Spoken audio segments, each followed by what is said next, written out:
ibadah online Sekolah Minggu Jemaat Petra. Puji Tuhan kalau hari ini kita boleh beribadah lagi yang kedua kali lewat ibadah online. Terima kasih untuk semua kesetiaan, kerinduan anak-anak Jemaat Petra untuk kita dapat beribadah di pagi hari ini. Baik, kita akan mulai ibadah kita di pagi hari ini. Kita akan nyanyi. Saya mengajak untuk kita semua bangkit berdiri. Ya, kita akan nyanyikan pujian mengatakan Sungai Sukacitamu sambil kita bangkit berdiri ya. Sungai Sukacitamu. Ambil pakai gerakan. Sungai sukacitamu mengalir dalamku. Oh yes, yes, yes. Anggur sukacitamu melimpah dalamku. Ku bernyanyi dan bersuka, pujimu di setiap waktu, sebab sungai sukacitamu ada dalamku. Mengalir bersamamu, bersuka di dalamku, mengikutimu Tuhan dalam kegerakanmu, melayanimu Tuhan di dalam sukacitaku, sebab hanya yang membuat sukacitaku penuh. Sekali lagi kita nyanyikan ini, sungai sukacitamu. Sungai sukacitamu mengalir dalamku. Oh yes, yes, yes. Anggur sukacitamu melimpah dalamku. Ku bernyanyi dan bersuka, pujimu di setiap waktu, sebab sungai sukacitamu ada dalamku. Mengalir bersamamu, berendam di dalamku, mengikutimu Tuhan dalam kegerakanmu, melayanimu Tuhan di dalam sukacitamu, sebab hanya yang membuat sukacitaku penuh. Puji Tuhan. Ya, baik anak-anak, kita akan menyanyikan satu pujian mengatakan selamat pagi Bapa, dan kita akan masuk dalam doa pembukaan.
Tuhan Allah Bapa dalam surga, segala puji dan syukur Tuhan kami kembalikan kepadamu.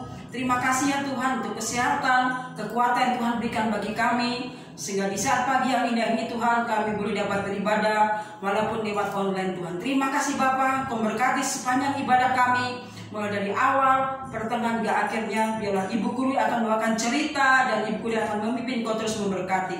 Terima kasih Tuhan Yesus, terima kasih, haleluya, amin. Ya, silakan anak-anak duduk kembali. Baik, Mari kita siapkan hati dan pikiran kita untuk kita akan mendengar firman Tuhan yang akan disampaikan oleh Ibu Guru Maria Pandin. Ya, kita akan nyanyikan satu pujian yang mengatakan baca kitab suci. Saya mengundang untuk anak-anak semua bangkit berdiri.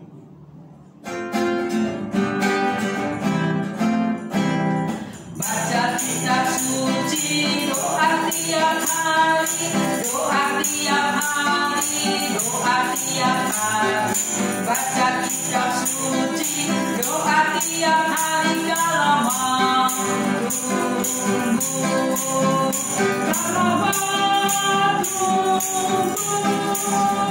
kalau mau tumbuh, glory haleluya. Baca kitab suci, doa tiap hari kalau mau tumbuh. Sekali lagi, baca kitab suci, baca kitab suci, doa tiap hari, doa tiap hari, doa tiap hari. Baca kitab suci, doa tiap hari kalau mau tumbuh, kalau mau tumbuh, kalau mau tumbuh, glory haleluya. Baca kitab suci, doa tiap hari kalau mau tumbuh. Tiba saatnya kami persilakan untuk Ibu Maria Pandin untuk membawakan kita cerita firman Tuhan.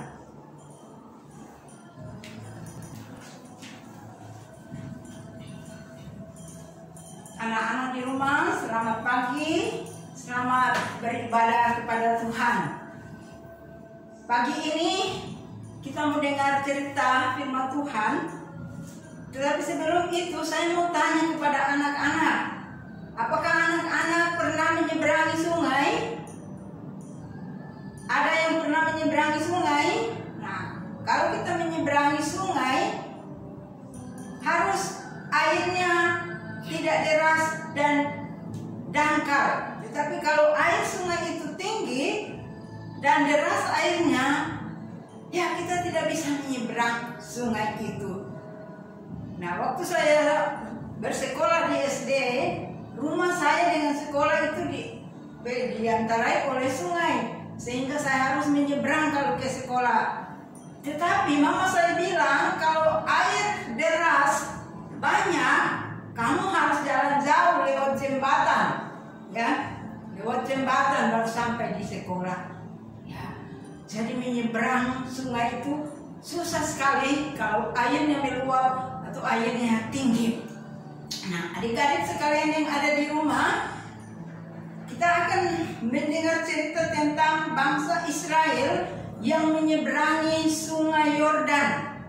Nah, ceritanya itu kita dapat baca di dalam Yosua pasal 3 dan juga pasal 4. Di mana pada waktu itu Musa yang memimpin bangsa Israel keluar dari Mesir selama hampir 40 tahun, mereka baru tiba di seberang sungai Yordan dan tidak diperkenankan oleh Tuhan masuk ke tanah Kanaan yang dijanjikan oleh Tuhan kepada nenek moyang bangsa Israel dan kepada bangsa Israel sendiri. Sehingga di dekat sungai Yordan, Musa meninggal dan dikuburkan di situ. Musa hanya melihat tanah Kanaan dari atas gunung, tetapi tidak diperkenankan masuk ke dalam tanah Kanaan karena Musa ini sudah pernah melanggar perintah Tuhan. Sehingga pimpinan diserahkan kepada Yosua. Yosua itu memimpin bangsa Israel sesudah Musa meninggal. Tuhan pilih Yosua untuk memimpin bangsa Israel menyeberangi sungai Yordan. Tetapi sebelum mereka menyeberang, bangsa Israel ini diberikan perintah oleh Tuhan supaya bangsa Israel yang begitu banyak itu, di mana sebelum mereka menyeberang, waktu Musa masih hidup, Musa disuruh hitung berapa banyak orang yang ada. Tetapi yang dihitung hanya mereka yang bisa berperang, yang umurnya 20 tahun ke atas. Dan jumlah orang yang telah dihitung itu adalah 601.350 orang. Hanya laki-laki yang umur 20 tahun ke atas, dan tidak termasuk ibu-ibu atau perempuan-perempuan dan anak-anak. Dan pasti anak-anak dan ibu-ibu lebih banyak dari mereka yang sanggup berperang. Kemudian diperintahkan lagi, semalam sebelum mereka berangkat menyeberangi Sungai Yordan, mereka diberi perintah supaya menguduskan diri. Nah, itu terdapat di dalam pasal yang ketiga. Ya. Perintah itu berbunyi, kuduskanlah dirimu karena besok Tuhan akan berbuat sesuatu yang ajaib di antara kamu. Ya, bangsa Israel diperintahkan untuk menguduskan diri. Nah, bagaimana menguduskan diri? Bangsa Israel gampang. Kalau ada domba atau ada lembu, dikorbankan, dibakar sampai habis oleh imam yang bertugas, dan dosa dihapuskan, kesalahan diampuni, dan hidup menjadi kudus. Itu dilakukan oleh imam-imam yang bertugas pada waktu itu. Nah, kalau kita orang Kristen sekarang ini, kita tidak menggunakan binatang, darah binatang untuk menyucikan dosa kita. Anak-anak, kalau kita sekarang ini sebagai orang yang percaya kepada Tuhan Yesus, kita harus percaya kepada Tuhan Yesus yang sudah mati di atas kayu salib. Darahnya yang tertumpah, firman Tuhan katakan, oleh darah Yesus Kristus dosa kita diampuni. Kita disucikan oleh darah Tuhan Yesus. Dan di dalam 1 Yohanes pasal 1 ayat 9, di situ dikatakan, jika kita mengaku segala dosa kita, maka Allah itu setia dan adil, sehingga Ia mengampuni segala dosa kita dan menyucikan kita dari segala kejahatan. Ya, harus mengaku segala dosa yang kita telah buat, supaya kehidupan kita ini menjadi kudus, suci di hadapan Tuhan, tidak bercacat celah. Ya, nah, bangsa Israel diperintahkan untuk menguduskan dirinya, karena Tuhan akan membuat sesuatu yang ajaib bagi mereka besok. Ya, semua bangsa Israel yang banyak ini mengikuti perjalanan dari Mesir sampai mendekat ke Sungai Yordan dan mau menyeberang ke tanah Kanaan. Mereka menyucikan diri semua.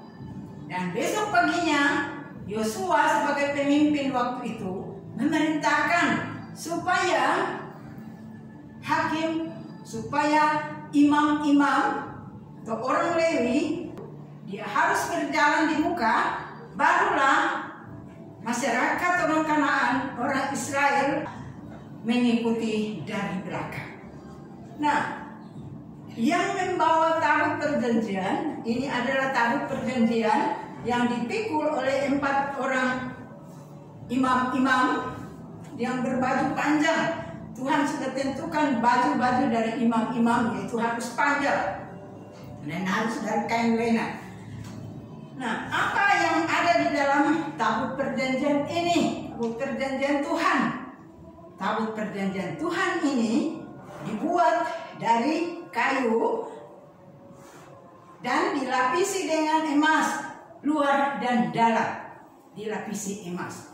Dan di atasnya ada kerub atau gambar malaikat yang ditaruh di atas, dan tutup dari tabut perjanjian dibuat dari emas murni semua, tidak ada papannya, jadi emas semua. Nah, Mungkin ada yang bertanya, mengapa harus diusung peti itu? Apakah yang ada di dalam? Anak-anak tahu apa yang ada di dalam peti ini? Anak-anak, apa yang ada di dalam peti ini adalah 2 loh batu yang bertuliskan 10 hukum Taurat. 10 hukum Taurat. Ya, dimana Tuhan sudah memberikan 10 hukum Taurat itu kepada Musa di atas Gunung Sinai. 2 loh batu. Jadi batu di dalam peti yang tadi ada batu di dalam. Anak-anak, di dalam peti ini terdapat 2 loh batu yang bertuliskan 10 hukum Taurat yang Tuhan sendiri tulis dengan jarinya di atas Gunung Sinai dan berikan kepada Musa untuk dibawa kepada bangsa Israel yang ada di lembah Gunung Sinai. Dan Musa diperintahkan supaya kedua loh batu itu disimpan di dalam tabut perjanjian Tuhan. Nah, selain itu ada tongkat Harun. Tongkat Harun. Kenapa tongkat Harun harus disimpan di situ? Karena pernah terjadi percekcokan di antara bangsa Israel. Mereka katakan, mengapa Harun saja yang menjadi imam besar? Kami juga bisa. Dan Tuhan menyuruh bangsa Israel untuk menyelesaikan masalah ini. Tuhan menyuruh mereka kumpul semua tongkat. Setiap suku kumpul 1 tongkat. Bawa masing-masing, taruh nama. Dan tongkat-tongkat itu dibawa masuk ke dalam ruang Maha Kudus dari kemah suci Tuhan. Dan Musa katakan, Tuhan berfirman kepada Musa, tongkat siapa yang bertunas, itulah yang dipilih oleh Tuhan untuk menjadi imam besar bangsa Israel. Nah, besoknya, ya ini 1 malam saja, sesudah dikumpul itu tongkat-tongkat, tongkat itu ditaruh di dalam ruang Maha Kudus dekat dengan tabut perjanjian ini. Besoknya dilihat tongkat Harun yang bertunas, berkucup, berbunga, dan berbuah. Buahnya disebut buah badam. Di dalam terjemahan baru Alkitab dikatakan dia berbuah seperti buah ketapang. Ya, ketapang namanya. Jadi tongkat Harun yang bertunas, berkuncup, berbunga, dan berbuah. Wah, langsung 1 malam saja itu jadi di tongkat Harun. Nah, semua orang Israel menyaksikan itu dan mengakui bahwa Harunlah yang dipilih sebagai imam besar. Jadi tidak ada bertengkar lagi. Masih adakah yang ada di dalam tabut ini? Masih ada. Tuhan menyuruh mengumpulkan 1 buli-buli dari mana. Mana adalah roti yang turun dari surga menjadi makanan bagi orang Israel dalam perjalanan dari Mesir sampai mereka masuk ke tanah Kanaan. Jadi diceritakan bahwa selama 40 tahun mereka makan mana. Ya, 40 tahun mereka makan mana. Jadi ada 3 barang yang ada di dalam peti ini, peti atau tabut, ya, yaitu 2 loh batu yang berisi 10 hukum, tongkat Harun, dan mana 1 buli-buli. Dan itu mereka bawa terus sepanjang perjalanan mereka melintasi padang gurun sampai di tepi sungai Yordan. Masih tetap mereka pikul itu. Dan itu dipikul oleh mereka, diperintahkan oleh mereka sebagai lambang kehadiran Tuhan di antara bangsa Israel. Jadi tabut perjanjian ini diberi perintah supaya mereka jalan di depan. waktu pagi itu mereka semua sudah siap untuk berangkat, dan imam-imam yang memikul tabut perjanjian Tuhan ini berjalan menuju tepi sungai Yordan. Dan diceritakan bahwa pada waktu imam-imam ini mencelupkan kaki ke dalam sungai Yordan, maka tiba-tiba sungai Yordan itu berhenti mengalir. Nah, seperti gambar ini. Ini air sungai Yordan yang datang dari hulu, tiba-tiba menjadi berhenti mengalir dan menjadi seperti bendungan. Ya, jadi seperti bendungan. Jadi air yang ada di hulu, di hilir mengalir terus sampai ke laut mati, atau ya laut mati. Tapi yang mengalir dari hulu berhenti mengalir, dan ada terjemahan katakan air itu berubah menjadi beku, menjadi seperti es dan menjadi dinding di mana bangsa Israel berjalan. Di sini kita lihat imam-imam tadi yang masih berjalan di atas tanah biasa, sekarang sudah berjalan di bawah laut, di bawah sungai, di bawah sungai yang sudah kering. Ada batu-batu di dalam sungai, dan Tuhan perintahkan supaya mereka waktu tiba di tengah sungai tetap berdiri di situ, pikul terus tabut itu. Wah, pasti berat ya, karena sekitarnya emas, tutupnya semua emas, di dalamnya juga dilapis dengan emas, dan pengusungnya ini kayu ini juga dilapis dengan emas. Tapi para imam ini tetap mengikuti perintah Tuhan, dan mereka berdiri sambil pikul tabut perjanjian itu sampai semua orang Israel tiba di seberang. Ya, sebelum mereka menyeberang, mungkin anak-anak rasa takut. Aduh, air sungai itu kuat, air sungai itu deras. Nanti kalau kita menyeberang, nanti kita diseret oleh kekuatan air. Aduh, mama pegang saya ya, mama gendong saya ya.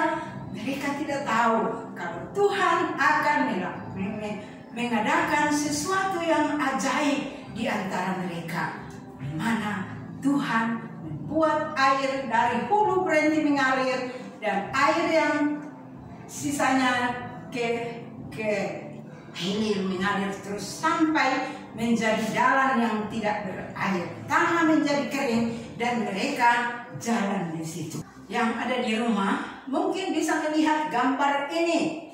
Gambar ini adalah orang-orang Israel yang sedang menyeberang sungai Yordan yang sudah kering itu. Kelihatan di dasarnya ada batu-batu, dan mereka yang menyeberang ini ada anak-anak, ada domba, ada kambing, ada sapi, mungkin ada keledai, ada unta, ya banyak binatang-binatang yang ikut bersama dengan bangsa Israel.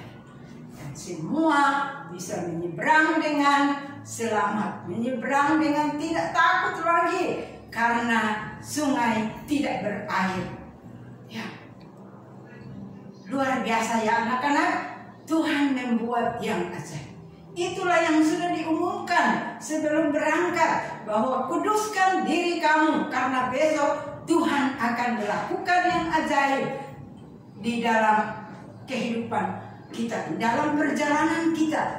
Dan Tuhan sudah melakukan apa yang ajaib. Menurut anak-anak, apa yang ajaib yang Tuhan sudah buat?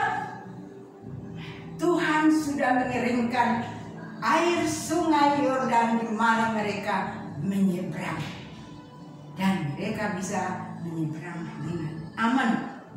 Dan satu perintah lagi yang mungkin tadi saya tidak sampaikan, bahwa sebelum mereka berangkat, mereka disuruh pilih 12 orang. Tiap-tiap suku pilih 1 orang.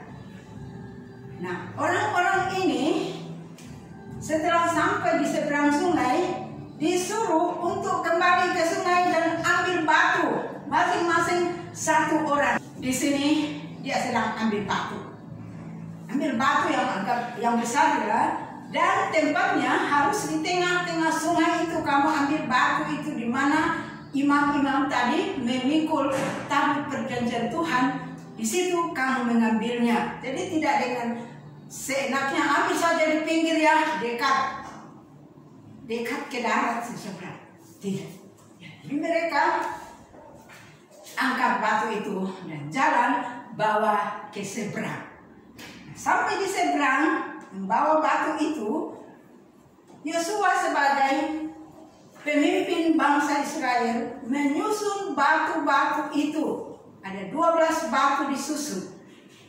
Maksudnya katanya supaya nanti kalau anak-anak yang lahir di kemudian hari melihat batu itu, orang tua harus menjelaskan bahwa ini adalah tugu peringatan mengenai bangsa Israel waktu menyeberang Sungai Yordan. Sungai Yordan, Tuhan putuskan air mengalir dari hulu dan menjadi bendungan, dan tempat bangsa Israel menyeberang di atas tanah yang kering.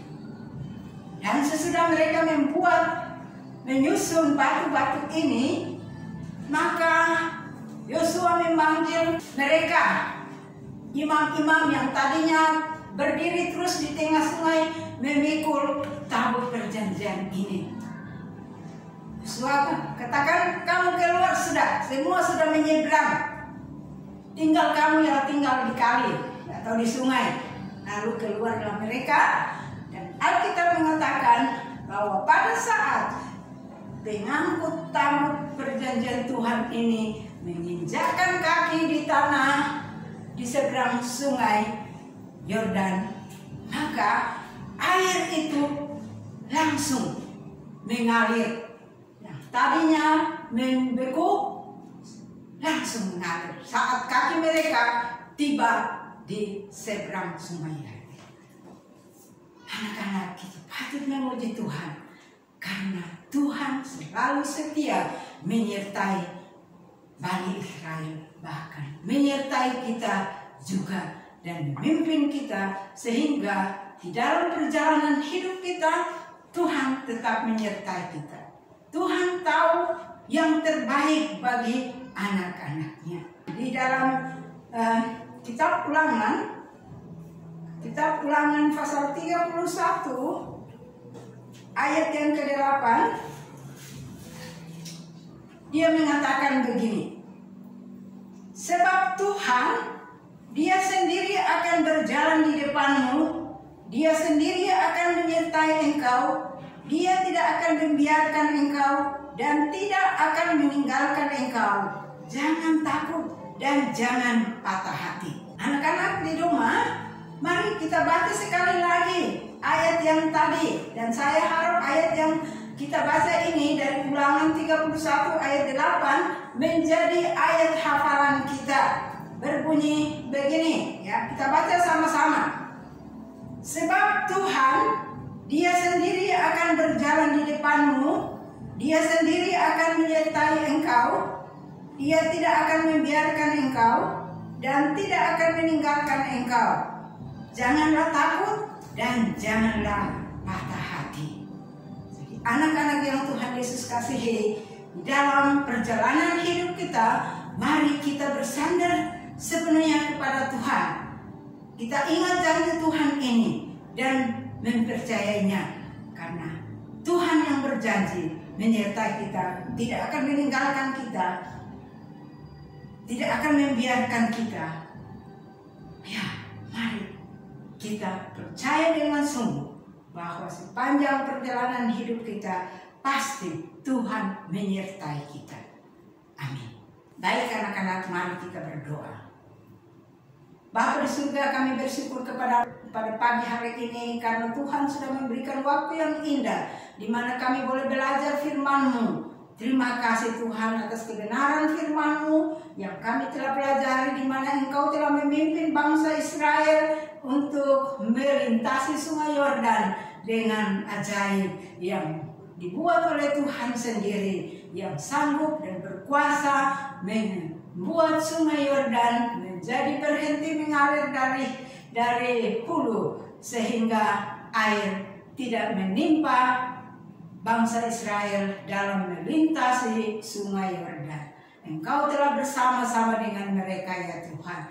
Terpujilah nama-Mu. Berkati anak-anak yang di rumah yang sedang mendengarkan firman-Mu ini. Dan biarlah kebenaran firman-Mu ini menjadi bagian mereka di dalam menghadapi kehidupan mereka di masa yang akan datang.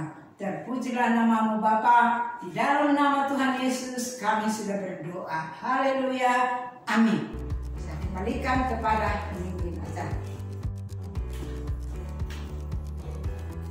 Baik, puji Tuhan, kita sudah dengar firman Tuhan yang disampaikan oleh Ibu Guru Maria Pandin. Terima kasih untuk hambanya, Tuhan Yesus memberkati.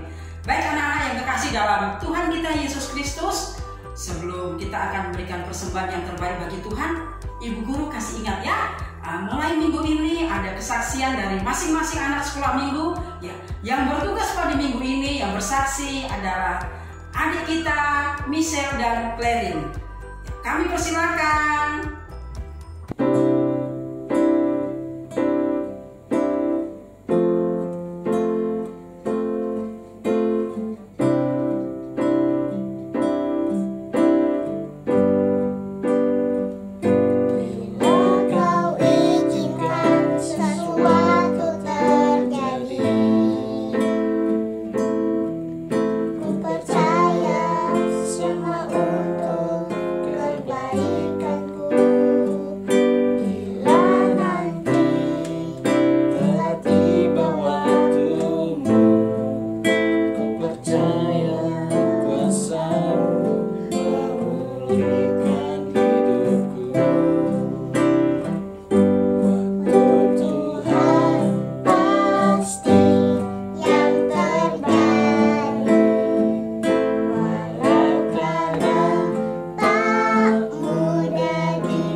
Tiba saatnya kita akan memberikan persembahan bagi Tuhan. Kita akan nyanyikan pujian yang mengatakan aku diberkati, dan persembahan ini anak-anak kumpulkan. Nanti ada guru-guru yang akan mengambil di rumah anak-anak masing-masing. Terima kasih. Aku diberkati, aku diberkati. Aku diberkati, sepanjang hidupku diberkati. Makan pagi hari yang terganti malam, aku diberkati, berkatilah,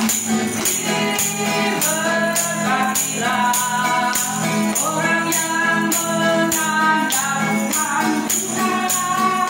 Diberkatilah orang yang mengandalkan Tuhan.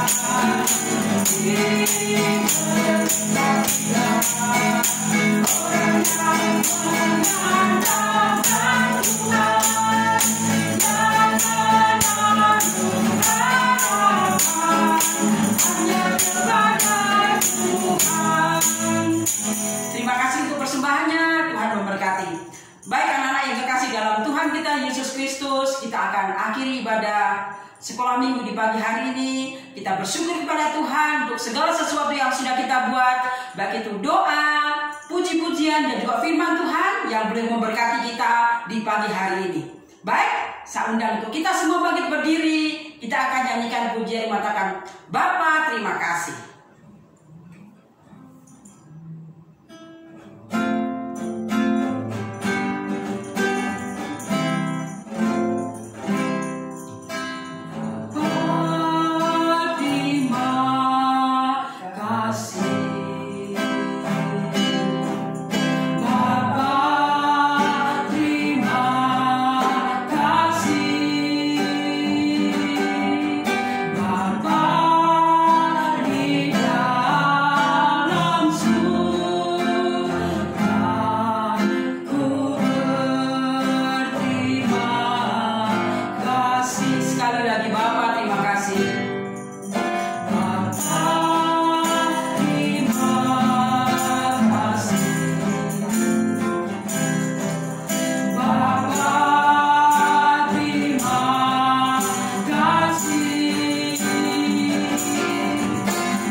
surga, segala puji dan syukur Tuhan kami naikkan kepadamu. Terima kasih Bapa untuk waktu yang Tuhan siapkan bagi kami, untuk kami dapat bersekutu walaupun kami lewat ibadah online Tuhan. Biarlah segala sesuatu yang sudah kami buat terus Engkau berkati Bapa. Terima kasih Tuhan, kami juga sudah memberikan persembahan. Biar Tuhan Engkau terus memberkati persembahan kami. Dan juga Ibu Guru yang sudah menyampaikan firman Tuhan, dan hamba-Mu yang sudah memimpin, Engkau berkati juga Tuhan. Terima kasih Tuhan, kami tutup ibadah kami di pagi hari ini hanya dalam nama Yesus yang adalah Tuhan dan Juru Selamat kami yang hidup. Haleluya, amin. Ya, terima kasih. Ibadah kita telah selesai. Tuhan memberkati.